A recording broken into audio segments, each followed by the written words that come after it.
Dream संकल्प news talk show में आपका स्वागत है। मैं बोलूंगा तो बोलोगे कि बोलता है। हमारी कोशिश हर खबर को आपके दरवाजे तक लाए। नमस्कार, ड्रीम संकल्प न्यूज टॉक शो में आप सबका स्वागत है। मैं बोलूंगा तो बोलोगे कि बोलता है। आज हमारे बीच में बेहद खास शख्सियत, बहुत ही प्रभावशाली मुरादाबाद के श्री संदीप बडोले जी हमारे साथ रहेंगे। कर्मचारी नेताओं में आपका एक अलग ही नाम है, अलग ही शख्सियत है। फार्मेसी काउंसिल ऑफ इंडिया के आप मेंबर हैं। Diploma pharmacist association Uttar Pradesh के अध्यक्ष हैं आप।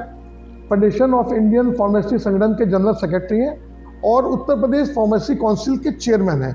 ये चेयरमैन बनने के लिए करीब 1 लाख वोट पड़ते हैं और सरकार उसके बाद ये पद देती है। ये संवैधानिक पद है, बड़ा पद है।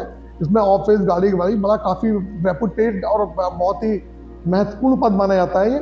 आज इस कार्यक्रम में हम फार्मेसी सेक्टर से जुड़े सभी मुद्दों पे, फार्मासिस्ट के अधिकारों पे, भविष्य की चुनौतियों पे और स्वास्थ्य व्यवस्था में उनकी क्या भूमिका रहती है, इस पर विस्तार से चर्चा करेंगे। सबसे पहले स्वागत है आपका संदीप जी।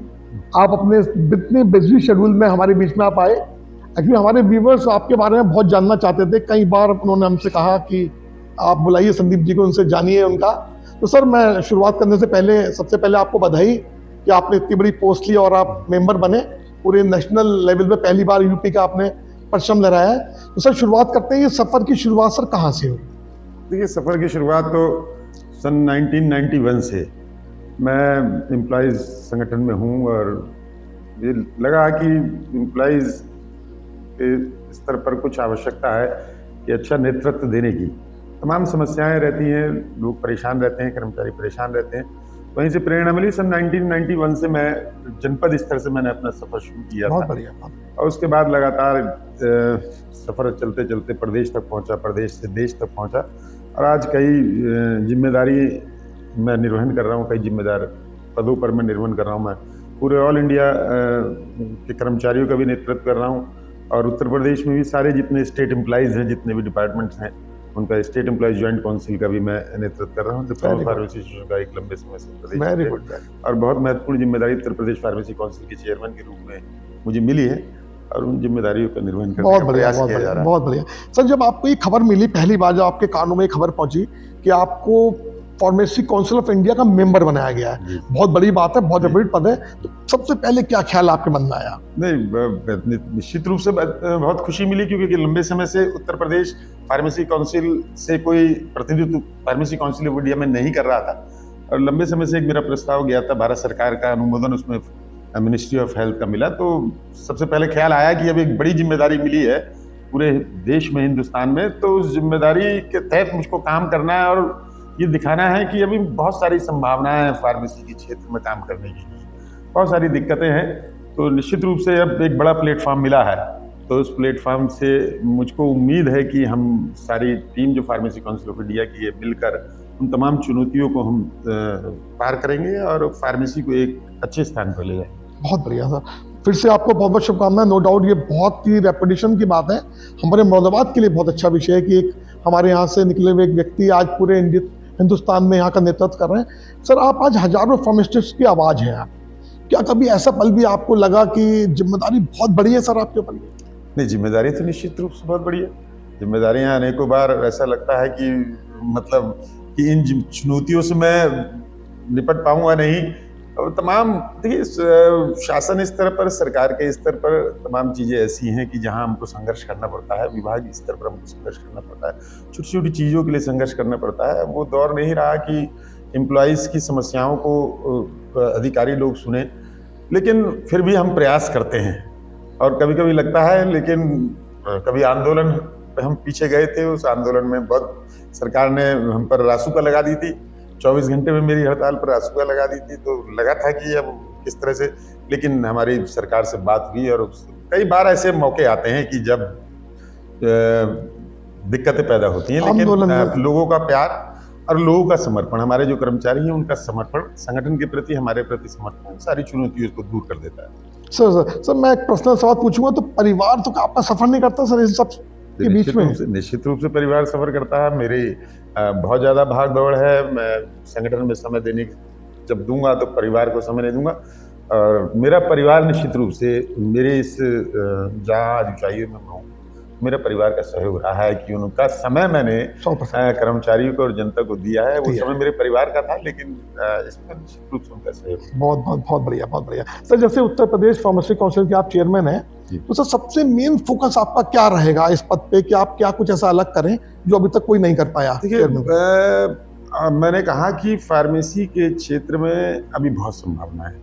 अब आज भी फार्मेसी को हिंदुस्तान में वो स्थान नहीं मिला जो स्थान उसको मिलना चाहिए। सर कभी आप डेवलप कंट्री में देखें तो डेवलप कंट्री में चिकित्सक के बराबर ही फार्मेसी का दर्जा है।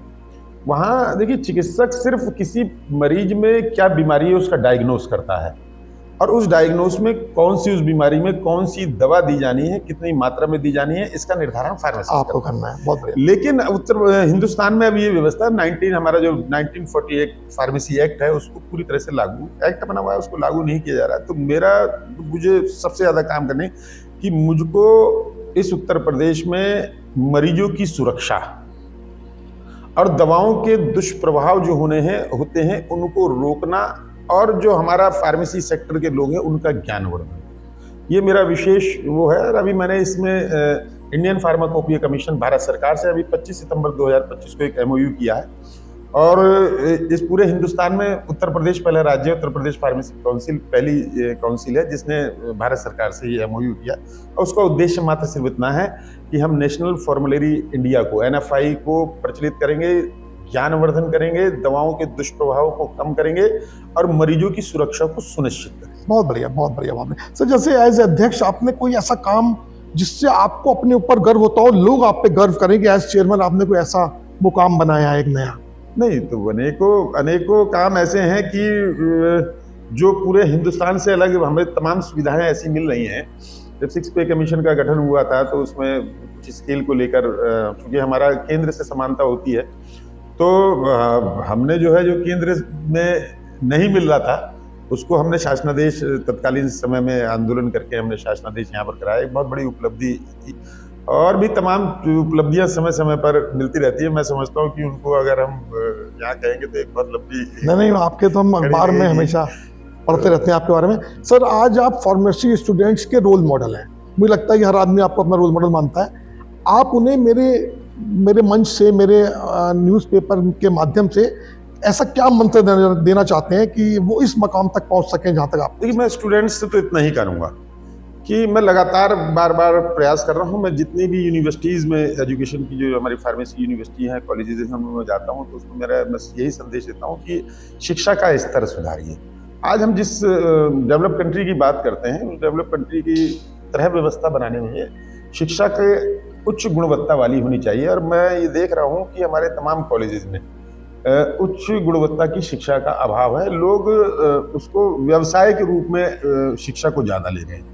तो मैं तो सभी छात्रों को यही संदेश दूंगा कि आपका जो सब्जेक्ट है, औषधि मानव के जीवन पर सबसे ज़्यादा प्रभाव डालती है। मानव के लिए औषधि सबसे महत्वपूर्ण है, और उस औषधि के मैन्युफैक्चरिंग से लेके उसके रखरखाव, उसके मनुष्य मरीजों तक पहुंचने तक, उसमें फार्मासिस्ट का पूरा रोल है। और यदि हम अपना शिक्षा का स्तर अगर उच्च गुणवत्ता वाला नहीं रखेंगे तो निश्चित रूप से हम समाज को वो चीज़ें नहीं दे पाएंगे जिसका दायित्व हमको मिला। तो शिक्षा का स्तर उच्च गुणवत्ता वाला होना चाहिए। सर तो सर आपके हिसाब से सबसे बड़ी समस्या क्या है इसकी, फार्मेसी की, और सबसे बड़ा समाधान क्या होने वाला है इसमें? देखिए, मैं फिर कहूँगा कि सबसे बड़ी समस्या आज की तारीख में फार्मेसी के जितने कॉलेजेस खुल गए, आज सिर्फ मुरादाबाद में कहे तो 23 कॉलेज मुरादाबाद में फार्मेसी की आज की तारीख में, और यही सभी जिलों में स्थिति है। और वो मुझे कहने में कोई संकोच नहीं है कि वहाँ शिक्षा पर विशेष ध्यान नहीं दिया जाता। हम लगातार अपनी प्रयास कर रहे हैं। हमने फार्मेसी काउंसिल ऑफ इंडिया के माध्यम से एक जो हमारे कॉलेजेज हैं उन पर दबाव हम बना रहे हैं कि शिक्षा गुणवत्ता पूर्वक रहे, फैकल्टीज पूरी वहाँ पर उपलब्ध रहे, क्योंकि तमाम देखते हैं कि फैकल्टीज को जो है पूरा नहीं रखते हैं, मान्यता मिल जाती है। इसी के लिए अब एक एबास कार्यक्रम चलाया जा रहा है, उसमें आधार इनबिल्ड अटेंडेंस जो है बहुत बढ़िया। रहेगी कि वो सुबह शाम जो है अटेंडेंस रहे, ताकि हमारी फैकल्टी वहाँ मौजूद रहे। जब फैकल्टी अच्छे से, हम प्रयास कर रहे हैं कि फैकल्टी से तो स्टूडेंट अच्छी शिक्षा प्राप्त करेगा, तो ये हमारा उसमें प्रयास चल रहा है। मुझे लगता है सर ये एक ऐतिहासिक फैसला होगा सर, ये मुझे लगता है सर। हाँ बिल्कुल, ये ऐतिहासिक। इसमें अभी हम लगातार कह रहे हैं कि यूनिवर्सिटीज हमें सहयोग करें, दबाव की स्थिति ना आए। अगर यूनिवर्सिटी ने सहयोग किया, क्योंकि जो उनके नॉर्म्स हैं, उन नॉर्म्स में सारी चीज़ें आती हैं, उन नॉर्म्स को पूरा करें, यूनिवर्सिटी सहयोग करें। और जो हमारा एवास का जो है फार्मेसी काउंसिल ऑफ इंडिया ने कार्यक्रम जो कर रही है, उसको लागू किया है, उसको पूर्ण रूप से उसका परिपालन हो। सर इतना व्यस्त शेड्यूल, इतनी जिम्मेदारियां, आप अपने आप को कैसे मोटिवेट रखते हैं सर, बताइए हमारे व्यूअर्स को आप। मोटिवेट, देखिए मोटिवेशन मिलता है, मेरी जो सबऑर्डिनेट है, मेरे कर्मचारी हैं, जो लोग हैं, उन्हीं से मोटिवेशन मिलता है। और दिनचर्या तो मैं कहता हूँ कि एक नियमित दिनचर्या होनी चाहिए, और आदमी का जो उद्देश्य है वो निश्चित रूप से पूरा स्पष्ट होना चाहिए, और मनुष्य को सकारात्मकता से भरा होना चाहिए। आप अगर सकारात्मक हैं तो निश्चित रूप से आपके प्रयास रंग लाते हैं, आप प्रयास में सफल होते हैं। अगर आप नकारात्मकता से भरे हैं तो निश्चित रूप से कहीं ना कहीं कुछ कमी रहती है। 100% मैं इस आपकी बात का पूरा समर्थन करता हूँ सर। अगर हम उस दौर में जाएं 1991 वाले, जब आपने शुरुआत की थी जैसे आपने बताया, और आपको संदीप बडोला जी से मिलने का मौका मिले 1991 वाले, तो उन्हें आप क्या सलाह देना चाहेंगे? तो यही सलाह देना चाहूँगा कि मेहनत करें और समाज की सेवा करें, जिस समाज से जुड़े हुए हैं। और चूंकि मेरा आज भी यही मानना है कि चूंकि मैं फार्मासिस्ट हूँ, आज मैं गस्टेड पोस्ट पर हूँ, हो सकता है मैं आने वाले टाइम में डायरेक्टर की पोस्ट पर चले जाऊँ, ज्वाइंट डायरेक्टर बन जाऊँ, हमारे यहाँ प्रमोशन के हैं, लेकिन मेरे नाम के पीछे फार्मासिस्ट लगा है। मेरी पहचान फार्मासिस्ट है। मैं हमेशा कहता हूँ कि चाहे वो डी फार्म हो, चाहे पीएचडी हो, चाहे डॉक्टरेट की डिग्री लिए हुए हो, चाहे वो प्रोफेसर हो, चाहे बिजनेस के क्षेत्र में हो, सब फार्मासिस्ट हैं।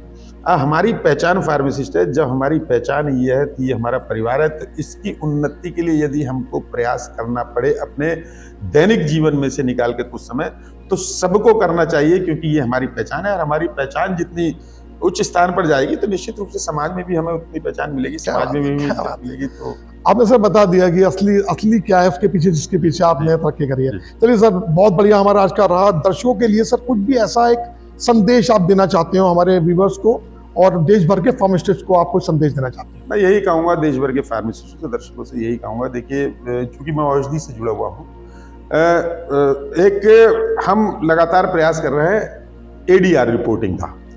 देखिए किसी भी औषधि का दुष्प्रभाव जो होते हैं, हर औषधि के दुष्प्रभाव है और वो पहले से निर्धारित है, लेकिन उसके बावजूद भी तमाम औषधियाँ अनेकों प्रतिकूल प्रतिक्रियाएं देती हैं। हम एडीआर रिपोर्टिंग के लिए मैं कहूँगा अपने साथियों से कि एडीआर रिपोर्टिंग को पूरी तरह से सजगता के साथ नियमित रूप से एडीआर रिपोर्टिंग करें। हम उसमें सरकार से भी प्रयास कर रहे हैं कि सरकार एडीआर रिपोर्टिंग के लिए कार्यक्रम चलाए जो शहर से लेकर ग्रामीण क्षेत्रों तक हो, और उसमें चाहे वो आशा वर्कर्स को, आंगनवाड़ी को, ग्राम प्रधानों को, टीचर्स को, ताकि कोई भी अगर दवा का दुष्प्रभाव अगर किसी दिखता है तो उसकी रिपोर्टिंग करें, ताकि उस पर हमारे जो फार्मेकोपिया है, फार्मेसी काउंसिल ऑफ इंडिया है, चाहे इंडियन फार्माकोपिया कमीशन है, तो उस पर काम करे, उसका दुष्प्रभाव कम हो। तो ये मैं समस्त फार्मासिस्टों को कि एक एडीआर रिपोर्टिंग पर ध्यान दें और एक एनएफआई, नेशनल फार्मूलरी इंडिया का जरूर अध्ययन करें, क्योंकि अगर किसी भी चिकित्सा के क्षेत्र से जुड़े व्यक्ति ने एनएफआई का, जो कि कोई प्राइवेट पब्लिकेशंस नहीं है उसका, वो भारत सरकार की एक किताब है, एडिशन है, उसको अगर किसी ने पढ़ लिया तो चिकित्सा के क्षेत्र पर वो व्यक्ति सर्वज्ञानी होगा। तो एक एनएफआई और एक एडीआर पर निश्चित रूप से सबको ध्यान देना चाहिए। बहुत बढ़िया। मुझे लगता है कि हमारे व्यूअर्स आज बहुत खुश होंगे आपसे जानकारी लेके, और सर आपके ज्ञान और आपके नॉलेज और आपके पैशन को मैं सल्यूट करना चाहता हूँ, तभी कोई आदमी इतना बड़ा और संदीप बडोला बन सकता है। सर बहुत बहुत धन्यवाद आपका कि आप आए, आपने इतना टाइम दिया। एक छोटा सा सर ये मोमेंटो आपके लिए हमारी ड्रीम संकल्प की पूरी टीम की तरफ से। मैं भी ड्रीम संकल्प की टीम को धन्यवाद देना चाहूँगा कि मुझे यहाँ आने का मौका मिला, और बहुत अच्छे से ड्रीम संकल्प काम कर रहा है जनता के बीच में। धन्यवाद। हमारे वीडियो को लाइक और चैनल को सब्सक्राइब करना ना भूलें।